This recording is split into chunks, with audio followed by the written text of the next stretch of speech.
But where we start tonight is with Bernie and Kelly Lang. The Colorado couple were guests on MSNBC's The Ed Show earlier today. The reason that Bernie and Kelly Lang are in the news is because they have a 3-month-old baby named Alex. And baby Alex was just denied health insurance coverage by his parents' insurance company. The reason baby Alex was turned away? Check out this amazing piece of reporting from NBC 11 in Grand Junction, Colorado.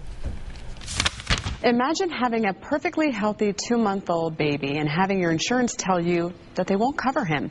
Well, baby Alex is perfectly healthy with no pre-existing conditions, but because of his size, he was turned down for health insurance. His height and weight put him in the 99th percentile according to CDC guidelines, and the insurance cutoff is at the 95th percentile.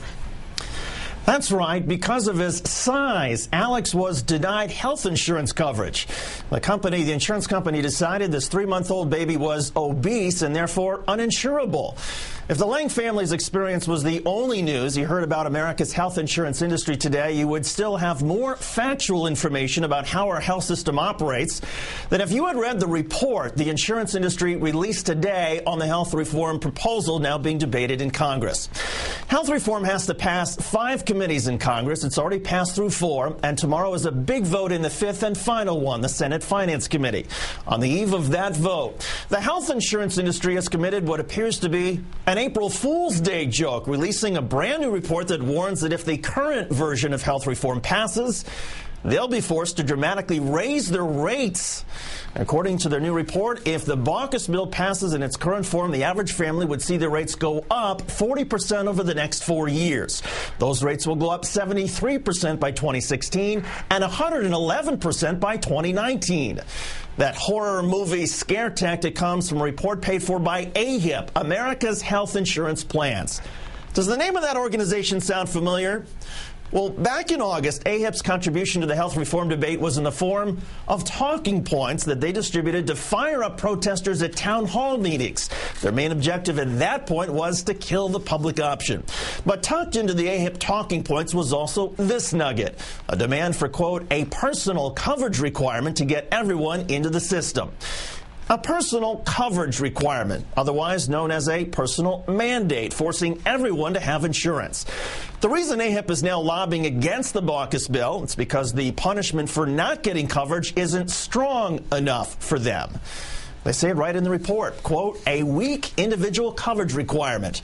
The penalty for not getting coverage was weakened by the Senate Finance Committee. And if people are not forced to get coverage, that means fewer customers for the for-profit insurance companies. And in the insurance industry's estimation, this bill doesn't equal enough new customers for them. So now they're saying they will jack up rates up to loan shark levels if this bill passes. AHIP didn't produce this report themselves. They paid the firm PricewaterhouseCoopers to do it for them. It's worth noting that PricewaterhouseCoopers has a history with this sort of thing. In the 1990s, when the federal government was thinking about taxing tobacco, PricewaterhouseCoopers was hired by the tobacco industry to produce a report warning of the perilous economic dangers of a tobacco tax.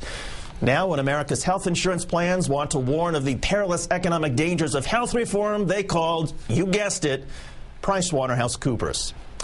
Joining us now to talk about how the health insurance industry may have shot itself in the foot with this report is Democratic Congressman Anthony Weiner of New York. And Congressman Weiner, it's nice to see you again. My pleasure. Thanks.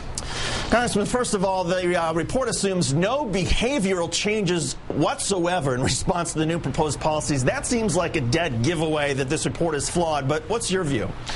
Well, the one behavioral change we're clearly not going to see is the insurance companies aren't going to suddenly start saying, you know what, we're going to stop making 30% profits and cut it down to 10 or 5 because of this bill. You know, they unwittingly did this, but they made the single best argument I've seen in a while for why you need a vigorous competitor for the health insurance industry, namely the public plan. They're freely saying that it doesn't matter what you guys in Congress do, we're going to keep raising our rates. You know, there is a word for this. It's called chutzpah. They are right now on the eve of this vote saying, you know what, since you didn't put a public option in, we're going to raise our rates in their own calculation by 111%. They really do seem to have no shame about the way they proceed, but many of my colleagues saw this report and are responding in exactly the opposite way that I think the insurance industry thought we'd respond. And these are colleagues of yours who may have been on the fence as far as trying to rein in the for-profit insurance companies? Well, you know, a lot of us are wondering what's going on here. Here it is, we're giving the insurance companies millions of new customers because we're going to require people to get coverage. And their way of saying thanks is on the eve of the vote to say, you know what, you can do that, but we're still going to raise rates. But the fact that they're going to raise rates is actually a rare moment of honesty for this industry.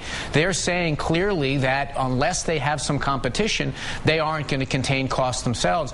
You know, I started a website, countdowntohealthcare.com, where we're using it to put pressure on some of the more moderate members of my party. But we're going to circulate this healthcare report as an example for why you need the public option. Well, Congressman, tell us a little bit more about the website, countdowntohealthcare.com. I mean, how is the effort going to try to reach out to conservative Democrats? Well, you know, it's going fairly well. I mean, it's remarkable the amount of energy there is. You know, we think that many of these moderate districts, people don't favor health care. We're learning quite the opposite. A lot of the reasons why Democrats got elected in these so-called swing districts is because we committed to doing something about the high cost of health care.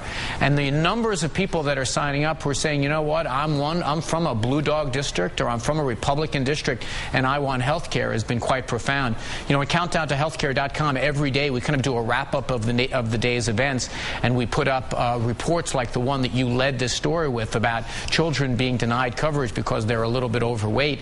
This is why we need competition. The Rocky Mountain Health Plans reversed their decision today and decided to cover that baby when, quote, a recent situation in which we denied coverage to a heavy yet healthy infant brought to our attention a flaw in our underwriting system. Is this what reform would look like if the insurance industry had its say, a change in policy only when they're shamed into it? Well, you've got to understand how the health insurance industry works. And they're not venal people, but they want to take in as much money as they can and pay out as little as they can for health care.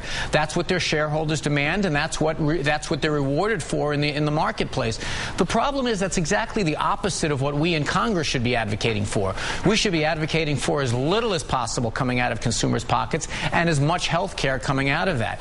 So that's the conflict that we have. And the insurance industry today, loud and clear, announced, you know what, we don't care what you do in Congress, we're going to keep raising rates, which is why if we don't have a single-payer plan like Medicare for all Americans, which is something I would support, we at the very least have to have some form of competition in order to keep them honest. If just being a heavy baby is a crime, my niece Reeve, who turns 18 months today, would probably have to be locked up because she's a little bit portly, but that should not be what health insurance industry does.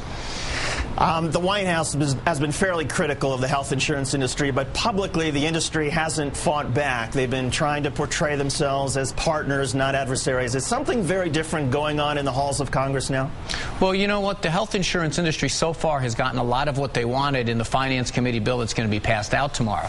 They didn't get a strong public option. There's very little true cost containment in there, and they got the requirement that more customers will be driven to their doorstep because there's a mandate for coverage. And when we've tried to do even the most modest form of a public option, they have fought back vigorously. Look, there's no doubt about it. When you consider that hundreds of billions of dollars each year don't go into health care, they go into health insurance company profits.